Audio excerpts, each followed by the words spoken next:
जय जगन्नाथ जय जगन्नाथ जय जगन्नाथ। बंधुगण आज बुद्ध श्री जगन्नाथ भाग 3 रे श्रीमंदिर एक मुख्य मंदिर अंश भोगमंडप विषय थिबा एक सत्य घटना विषय जानिबा। तेबे ता पूर्वरु भोगमंडप बा दि हॉल ऑफ ऑफरिंग रो अवस्थिति कौन जानिबा, तार गठन शैली मध्य जानिबा। मंदिर 22टी पाहाच बाहर बेढ़ारे थिबा 22टी पाहाच अतिक्रम कला परे भीतर बेढ़ारे प्रवेश कले आमे सामना करिबा भोगमंडप।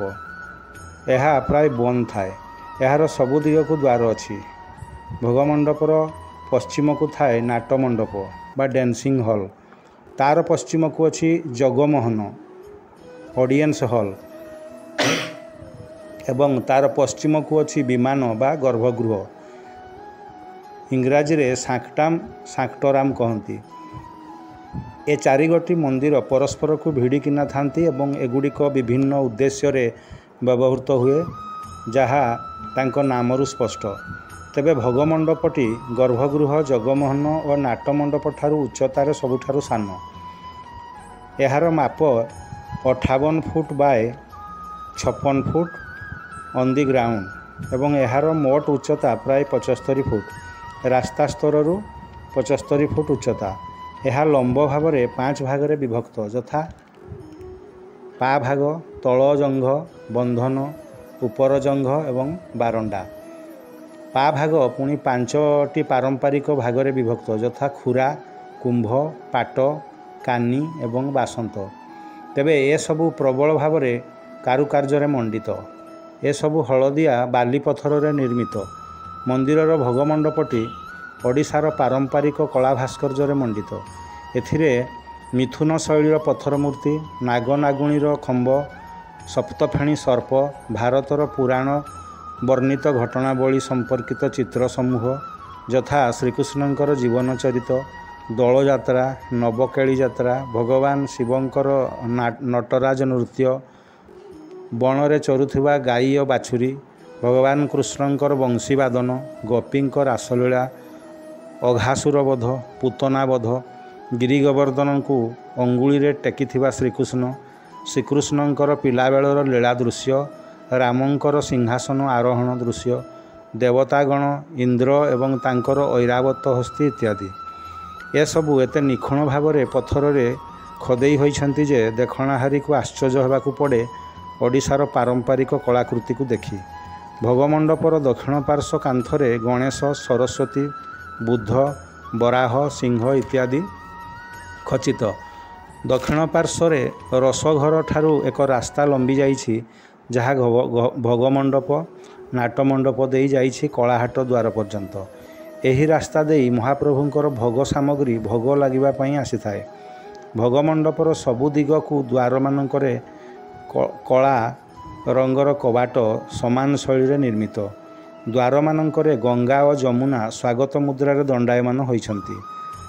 मादला पांजी अनुसार जगन्नाथ मंदिर भोगमंडप सूर्यवंशी गजपति राजा पुरुषोत्तम देव 1476 रु 1497 एडी द्वारा निर्मित, जहा ऐतिहासिक टी.ई. डोनाल्डसन कही जाइछंती। सेहीपरि ऐतिहासिक केसी मिश्रंकर अनुसार गजपति वीरकिशोर देव एवं तांकर पत्नी केवल जे भोगमंडप नुहे स्नानवेदी एवं रत्नवेदी को मध्य पुनः सौंदर्यीकरण कराइबारे सेमानंकर अवदान रहिथिबार सूचना मिले। भोगमंडपरे महाप्रभु मानकु जो भोग लगी हुए ताकू बरादी भोग बा भोगमंडप धूप बा भंड भोग कहती। एठारे बहु परिमाण रे भोग लगी हुए। से दिन गुड़ी को चाहिदा देखी सही परिमाण रे भोग लगी हुए। साधारणतः पर्वपर्वाणी मानकरे बहु परिमाण रे भोग लगी हुए। महाप्रभु मानकर सबुदिन लगुथिबा भोग ठारू ए भोग अलगा। सबुदिन लगुथिबा भोग को 56 भोग कहती। यह लगी हेबा परे महाप्रसाद रे परिणत हुए। बरादी भोग सबु भोगमंडप ठारे लगा होउथिबा बेले 56 भोग सबु रत्नवेदी सामनारे बा पोखरिया रे भोग लगी करा जाए। भोगमंडपरे ବରାଦି ଭୋଗ ଲାଗି ସରିଲେ ତାହା ଆନନ୍ଦ ବଜାରକୁ ଯାଇ ବିକ୍ରି ହେବା ପାଇଁ। ଭୋଗ ଏବଂ ଧୂପ ହେଉଛି ଶ୍ରୀମନ୍ଦିରରେ ବ୍ୟବହୃତ ଶବ୍ଦ, ଯାହାର ଅର୍ଥ ଅଲଗା ଅଲଗା। ଭୋଗ କହିଲେ ପଞ୍ଚ ଉପଚାରରେ ପୂଜା ହେଉଥିବା ଖାଦ୍ୟ ସାମଗ୍ରୀ ଏବଂ ଧୂପ କହିଲେ ଷୋଡ଼ଶ ଉପଚାରରେ ପୂଜା ହେଉଥିବା ଖାଦ୍ୟ ସାମଗ୍ରୀ। ସେମିତି ମହାପ୍ରସାଦ ଏବଂ ଶଙ୍ଖୁଡ଼ି ଭୋଗ ଅଲଗା। ପୋଖରିଆ ଭିତରେ ନିର୍ଦ୍ଦିଷ୍ଟ ଯନ୍ତ୍ର ଉପରେ ରଖାଯାଇ ପୂଜା ହେଲେ ତାହା ହୁଏ ମହାପ୍ରସାଦ। ମାତ୍ର ଯନ୍ତ୍ର ବାହାରେ ଥିବା ପୂଜା ନୈବେଦ୍ୟକୁ ଶଙ୍ଖୁଡ଼ି ଭୋଗ କୁହାଯାଏ। ଏମିତି ଜଗନ୍ନାଥଙ୍କ ନୀତିକାନ୍ତିରେ ଅନେକ ପ୍ରକାରର ଉପଚାର ଏବଂ ବିଧି ରହିଅଛି, ଯାହା ଆମେ ଓଡ଼ିଆ ହିସାବରେ ଜାଣିବାର ପ୍ରଚେଷ୍ଟା କରିବା ଉଚିତ। ବନ୍ଧୁଗଣ, ପୁରୀ ମନ୍ଦିର ଜଗନ୍ନାଥ ସଂସ୍କୃତି ଏବଂ ବୌଦ୍ଧ ଉପାସନାକୁ ନେଇ ଏକ ଘଟଣା ରହିଅଛି, ଯାହା ଏହି ଭୋଗ ମଣ୍ଡପ ସହିତ ଜଡ଼ିତ। ଏହା ଅତ୍ୟନ୍ତ ରୋମାଞ୍ଚକର ଏବଂ ସତ୍ୟ ଘଟଣା ଭଳି ଲାଗେ, କାରଣ ଏ ଘଟଣା ତାର ପ୍ରମାଣ ଛାଡ଼ି ଦେଇ ଯାଇଛି କି ଶ୍ରୀମନ୍ଦିରରେ ତାର ପ୍ରମାଣ ରହିଅଛି। ପଞ୍ଚଦଶ ବା ଷୋଡ଼ଶ ଶତାବ୍ଦୀର କଥା। ସେତେବେଳେ ପୁରୀ ଗଜପତି ଥିଲେ ମଦନ ମୋହନ ଦେବ, ଯିଏକି ବୀରଗଙ୍ଗଦେବଙ୍କର ପୁତ୍ର ଏବଂ ସେ ଥିଲେ ଚଳଗଙ୍ଗଦେବଙ୍କର ନାତି। 1500ରୁ 1600 ଶତାବ୍ଦୀରେ ଓଡ଼ିଶାରେ ବୌଦ୍ଧ ଧର୍ମର ପ୍ରଭାବ ପ୍ରବଳ ଥିଲା। ଶ୍ରୀକ୍ଷେତ୍ର ଥିଲା ତାର ପେଣ୍ଠସ୍ଥଳୀ। ସାରା ଓଡ଼ିଶା ବୌଦ୍ଧ ଧର୍ମାବଲମ୍ବୀ ସାଧାରଣ ଜନତା, ବୌଦ୍ଧ ଭିକ୍ଷୁ, ବୌଦ୍ଧ ସନ୍ନ୍ୟାସୀ ଏବଂ ବୌଦ୍ଧ ପୀଠରେ ପରିପୂର୍ଣ୍ଣ ଥିଲା। ଏହି ପୁରୀ ସହର ଅଛି ତାର ସାକ୍ଷୀ। ଇତିହାସ କହେ ପୁରୀ ମନ୍ଦିର ଏକ ବୌଦ୍ଧ ପୀଠ ଥିଲା। ବରଷରେ ଥରେ ବୌଦ୍ଧ ଧର୍ମାବଲମ୍ବୀମାନଙ୍କର ବୁଦ୍ଧଙ୍କର ପାଦୁକା ବା ମୂର୍ତ୍ତିକୁ ଧରି ବିରାଟ ପଟୁଆର ସହର ପରିକ୍ରମା କରୁଥିଲା, ଠିକ୍ ଯେମିତି ଆଜି ରଥଯାତ୍ରା ହେଉଛି ବଡ଼ଦାଣ୍ଡରେ। କାଳକ୍ରମେ ଓଡ଼ିଶାରେ ଶୈବ ସମ୍ପ୍ରଦାୟ, ଯେଉଁମାନେ ଶିବ ପୂଜାରେ ବିଶ୍ୱାସ ରଖନ୍ତି, ଏବଂ ବୈଷ୍ଣବ ସମ୍ପ୍ରଦାୟ, ଯେଉଁମାନେ ବିଷ୍ଣୁଙ୍କୁ ଆରାଧନା କରନ୍ତି, ସେମାନଙ୍କର ଆବିର୍ଭାବ ଘଟିଲା। ବିଭିନ୍ନ କାରଣରୁ ବୌଦ୍ଧ ଗୋଷ୍ଠୀ, ଶୈବ ଗୋଷ୍ଠୀ ଏବଂ ବୈଷ୍ଣବ ଗୋଷ୍ଠୀ ମଧ୍ୟରେ କନ୍ଦଳ ତୀବ୍ର ରୂପ ଧାରଣ କଲା। ବୈଷ୍ଣବ ଗୋଷ୍ଠୀ ବା ବ୍ରାହ୍ମଣ ଗୋଷ୍ଠୀମାନେ ବୌଦ୍ଧ ଧର୍ମାବଲମ୍ବୀମାନଙ୍କ ଉପରେ ପ୍ରତିଶୋଧ ପରାୟଣ ହୋଇ ସେମାନଙ୍କୁ ହତ୍ୟା ଏବଂ ଲୁଣ୍ଠନ କରିବାକୁ ଲାଗିଲେ। ନୀଳପର୍ବତ ଉପରେ ଥିବା ବୌଦ୍ଧ ମନ୍ଦିରଟିକୁ ବୈଷ୍ଣବମାନେ କୂଟନୀତିପୂର୍ବକ ଏବଂ ବଳପୂର୍ବକ ଏକ ବିଷ୍ଣୁ ମନ୍ଦିରରେ ରୂପାନ୍ତରିତ କରି ପକାଇଲେ। ତେଣୁ ବୈଷ୍ଣବ ଏବଂ ବୌଦ୍ଧମାନଙ୍କ ମଧ୍ୟରେ କନ୍ଦଳ ଲାଗି ରହିଲା। ପଣ୍ଡିତ ସଭାମାନଙ୍କରେ ଆଲୋଚନା ଚାଲେ ଯେ ବୈଷ୍ଣବ ଧର୍ମ ବଡ଼ ନା ବୌଦ୍ଧ ଧର୍ମ ବଡ଼। କଥା କଟାକଟି ଚାଲେ, ହେଲେ ସମାଧାନ ହୋଇପାରୁନଥାଏ। ପୁରୀ ସହର ଥିଲା ଛୋଟ ସହର। ବୌଦ୍ଧ ବୈଷ୍ଣବମାନଙ୍କର ବସ୍ତି ସବୁ ଗଢ଼ି ଉଠିଥିଲା। ଏପଟେ ପୁରୀ ଗଜପତି ରାଜା ମଦନ ମୋହନ ଦେବ ଥିଲେ ବୈଷ୍ଣବ ପ୍ରେମୀ, ମାତ୍ର ତାଙ୍କର ସ୍ତ୍ରୀ ମହାରାଣୀ ଥିଲେ ବୌଦ୍ଧ ପ୍ରେମୀ। ତେଣୁ ବାହାର ଦୁଇ ଗୋଷ୍ଠୀ ମଧ୍ୟରେ କନ୍ଦଳ ଏଣେ ରାଜମହଲ ଭିତରେ ମଧ୍ୟ ପ୍ରତିଫଳିତ ହେଉଥାଏ। ପରିସ୍ଥିତି ଅତି ବିଷମ ଆକାର ଧାରଣ କଲା। ରାଜା ମଦନ ମୋହନ ଦେବ ଚିନ୍ତାରେ ପଡ଼ିଗଲେ।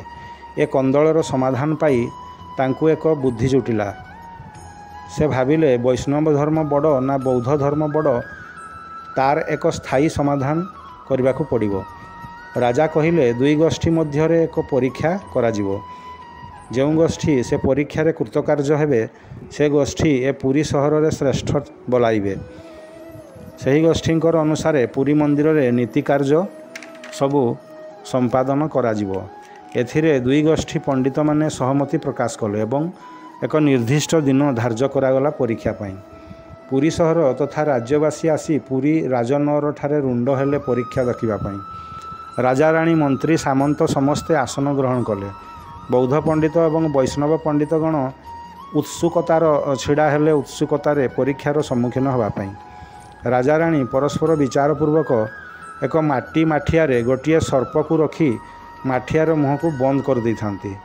ରାଜା ଘୋଷଣା କଲେ, ଏ ମାଠିଆ ଭିତରେ କ'ଣ ଅଛି, ଯିଏ ସତ୍ୟ କହିବ ବା ଯେଉଁ ଗୋଷ୍ଠୀର ଉତ୍ତର ସତ୍ୟ ହେବ, ସେ ଗୋଷ୍ଠୀ ଶ୍ରେଷ୍ଠ ବୋଲାଇବ। ଦୁଇ ଗୋଷ୍ଠୀ ନିଜ ନିଜର ଜ୍ଞାନ ଉପଯୋଗ କରି ଉତ୍ତର ଦେବାକୁ ରାଜା ଆଦେଶ ଦେଲେ।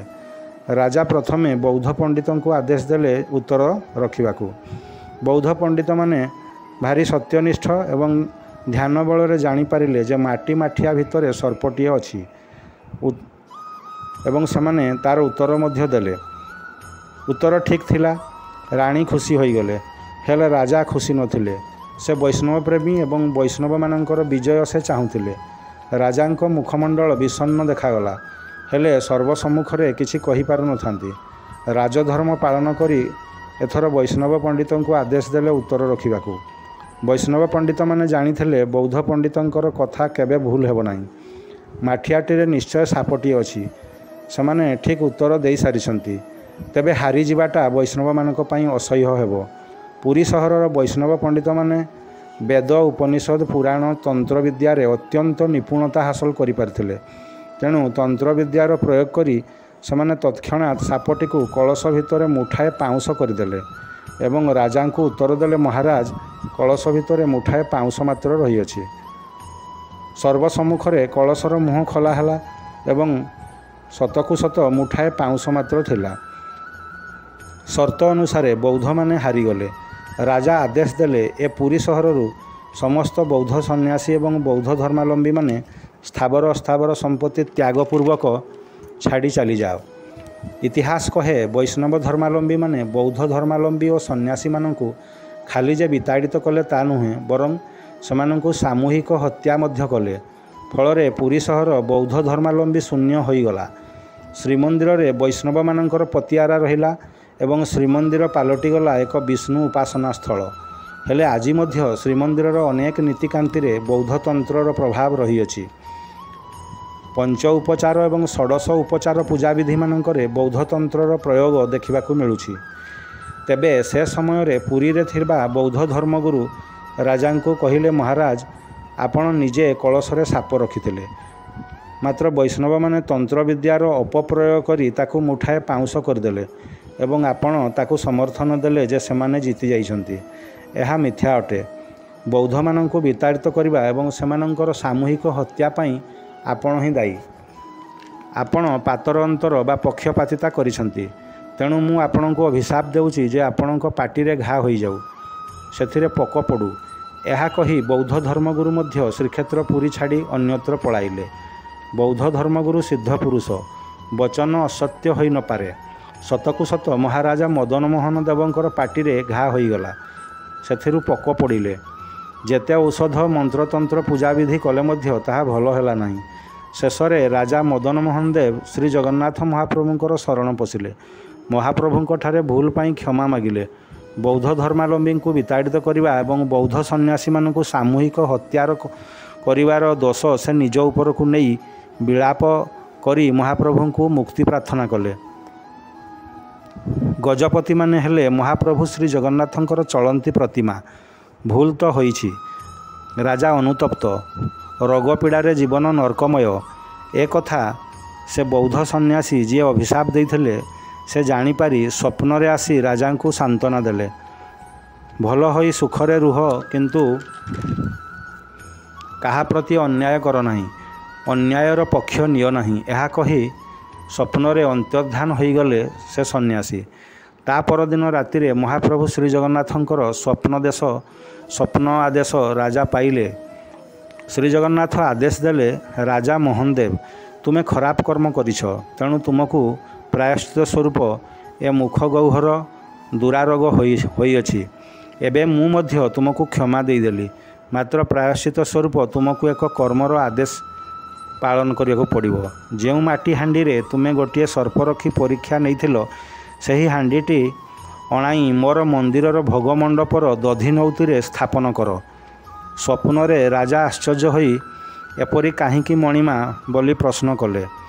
ଏହାର ଉତ୍ତରରେ ଶ୍ରୀଜଗନ୍ନାଥ କହିଲେ, ମୋହନ ଦେବ, ତୁମେ ଯେଉଁ ଅକର୍ମ କରିଛ, ବୌଦ୍ଧମାନଙ୍କୁ ଶ୍ରୀକ୍ଷେତ୍ରରୁ ବିତାଡ଼ିତ କରିଛ, ସେମାନଙ୍କୁ ହତ୍ୟା କରିଛ, ତାହା ଶ୍ରୀମନ୍ଦିର ଇତିହାସକୁ କଳଙ୍କିତ କରିଛି।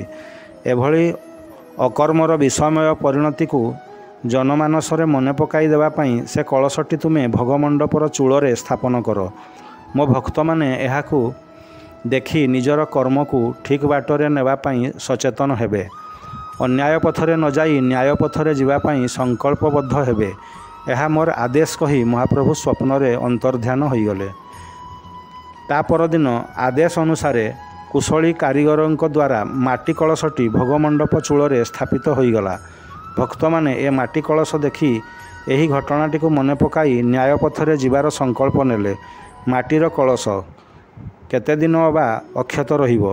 କାଳକ୍ରମେ ତାହା ଭାଙ୍ଗିଯିବାରୁ ତତ୍କାଳୀନ ଗଜପତି ମହାରାଜା ମାନେ ସେହି ଭୋଗମଣ୍ଡପ ଦଧିନଉତି ଉପରେ ପିତ୍ତଳ ମାଠିଆ ବସାଇଦେଲେ ପ୍ରତୀକାତ୍ମକ ଭାବରେ। ଏ ପିତ୍ତଳ ମାଠିଆ ଏକ ବ୍ୟତିକ୍ରମ, କାରଣ ଶ୍ରୀମନ୍ଦିରର ସବୁ ମନ୍ଦିର ଚୂଳରେ ଗୋଟିଏ ଚକ୍ର ବା ଗୋଟିଏ ତ୍ରିଶୂଳ, ଯଦି ଶିବ ମନ୍ଦିର ହୋଇଥିବ ତାହେଲେ ତ୍ରିଶୂଳ ଥିବାର ଦେଖାଯାଏ। ମାତ୍ର ଏ ଭୋଗମଣ୍ଡପର ଚୂଳରେ ପିତ୍ତଳ ମାଠିଆ ଆଜି ମଧ୍ୟ ରହିଅଛି। ଏ ପିତ୍ତଳ ମାଠିଆ ବୌଦ୍ଧମାନଙ୍କ ପ୍ରତି ହୋଇଥିବା ଅନ୍ୟାୟ ଏବଂ ଶ୍ରୀଜଗନ୍ନାଥ ମନ୍ଦିର ସହିତ ବୌଦ୍ଧ ଧର୍ମର ନିବିଡ଼ ସମ୍ପର୍କକୁ ଖୋଲାଖୋଲି ଭାବରେ ବୟାନ କରୁଅଛି। ଶହ ଶହ ବର୍ଷ ହେଲାଣି ସେହି ଭୋଗମଣ୍ଡପ ଚୂଳରେ ପିତ୍ତଳ ମାଠିଆ ଶୋଭା ପାଉଅଛି। ଏହା ଶ୍ରୀମନ୍ଦିରକୁ ଯାଉଥିବା ଭକ୍ତମାନଙ୍କ ଆଖିକୁ ପ୍ରାୟ ପଡ଼େ ନାହିଁ। ଏ ସତ୍ୟ ଘଟଣାଟି ପ୍ରାୟ ବହୁ ଲୋକଙ୍କୁ ଜଣା ନାହିଁ। ଯେଉଁ କେତେଜଣ ଐତିହାସିକ ବା କିଛି ଗବେଷକଙ୍କୁ ବାଦ୍ ଦେଲେ କାହାକୁ କେମିତି ଏ ଘଟଣାଟି ଜଣାଥାଇପାରେ। ତେଣୁ ବନ୍ଧୁଗଣ, ଏଥରକୁ ଶ୍ରୀମନ୍ଦିର ଗଲେ ଭୋଗମଣ୍ଡପ ଚୂଳକୁ ଟିକିଏ ଲକ୍ଷ୍ୟ କରିବେ ଏବଂ ଶ୍ରୀଜଗନ୍ନାଥ ଓ ବୌଦ୍ଧ ଧର୍ମ ଭିତରେ ଥିବା ନିବିଡ଼ତାର ସଙ୍କେତ ସ୍ୱରୂପ ସେ ପିତ୍ତଳ ମାଠିଆଟିକୁ ପ୍ରତ୍ୟକ୍ଷ ଭାବରେ ଦର୍ଶନ କରିନେବେ। ବନ୍ଧୁଗଣ, ଆପଣମାନେ ବୁଦ୍ଧ ଓ ଶ୍ରୀଜଗନ୍ନାଥର ତୃତୀୟ ଅଧ୍ୟାୟଟିକୁ ମୂଳରୁ ଶେଷ ପର୍ଯ୍ୟନ୍ତ ଦେଖିଥିବାରୁ ଧନ୍ୟବାଦ। ଆପଣମାନଙ୍କର ମାନବିକ ଜିଜ୍ଞାସା ବଳବତ୍ତର ରହିଥାଉ, ଏହା ହିଁ ପ୍ରାର୍ଥନା। ବୁଦ୍ଧଂ ଶରଣଂ ଗଚ୍ଛାମି, ଧର୍ମଂ ଶରଣଂ ଗଚ୍ଛାମି, ସଂଘଂ ଶରଣଂ ଗଚ୍ଛାମି। ଜୟ ଜଗନ୍ନାଥ, ଜୟ ଜଗନ୍ନାଥ, ଜୟ ଜଗନ୍ନାଥ।